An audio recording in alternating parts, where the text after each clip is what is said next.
Tahukah kalian, inilah 6 karakter One Piece yang Hosoku Haki-nya paling mendekati Joy Boy. Di posisi ke-6 Monkey D. Garp. Cucu Garp, Monkey D. Luffy memiliki Hosoku Haki yang dahsyat. Garp juga ternyata bisa. Melihat betapa dahsyatnya Galaxy Impact, Tenju Garp yang dilapisi Hosoku Haki, si kakek ini bisa jadi pancarannya segila Luffy juga.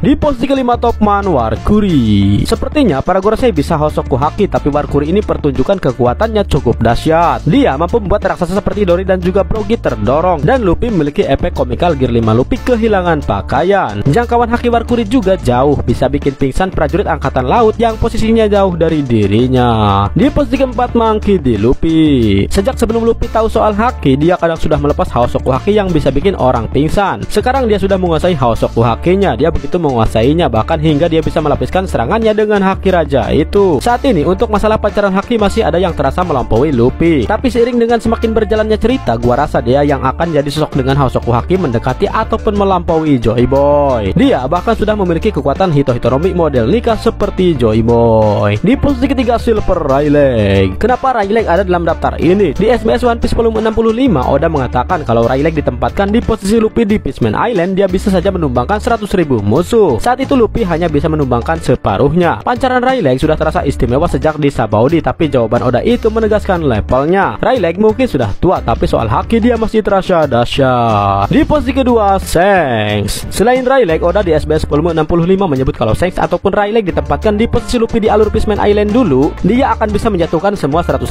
musuh dengan Hosoku Hakinya. Kalau soal yang hakinya paling mendekati Joy Boy, Shanks mungkin adalah bajak laut yang terdekat saat ini dan masih hidup. Pancaran hakinya sejak awal terasa istimewa, mulai dari membuat retak beberapa bagian kapal Shirohige saat dia berkunjung di sana, hingga ia bisa memancarkan jauh sekali untuk mengintimidasi seorang admiral macam Ryokugyo. Uniknya, di versi translate Inggris resmi Chapter 1123, Dory bertanya-tanya apakah haki Joy Boy lebih kuat dari punya Shanks. Bahkan Dory yang mengenal Shanks pun merasa Hosoku Haki Joy Boy mungkin lebih kuat dari Shanks. Di posisi pertama Goldie Roger. Kita sebenarnya belum banyak melihat Hosoku Haki Roger, tapi melihat dia adalah petarung yang tidak memakan buah iblis, dan dia dikenal karena hakinya yang luar biasa, maka semasa hidup bisa jadi Roger adalah pengguna Hosoku Haki yang pancarannya paling mendekati Joy Boy.